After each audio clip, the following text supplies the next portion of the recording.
ಕಲಿ ಕೀಳ ಮಧುವೆಂಬವನ ಕೂಳ ಕೈಠವನೆಂಬುವ ಸುರರುಗಳ ತಾಳಿ ಪುರುಷತ್ವವನು ಸೀಳುತ್ತಲಿ ಮಸ್ತಕವ ಹೋಳು ಸಹಸ್ರವ ಮಾರ್ಗ ಫಾಲಾಕ್ಷಿಗೆ ಜಯ ಮಂಗಳಂ ನಿತ್ಯ ಶುಭ ಮಂಗಳಂ ಜಯ ಮಂಗಳಂ ನಿತ್ಯ ಶುಭ ಮಂಗಳಂ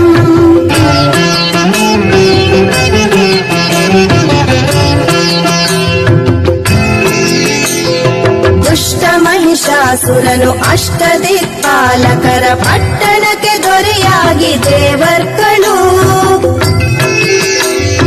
ಕಷ್ಟ ಪರಿಹರಿಸನು ತನಿಷ್ಠೆಯಂ ಮೊರೆ ಇಡಲು ಹುಟ್ಟಿ ಮಹಿಷನ ಕೊಂದ ಮಹಾಲಕ್ಷ್ಮಿಗೆ ಜಯ ಮಂಗಳಂ ನಿತ್ಯ ಶುಭ ಮಂಗಳ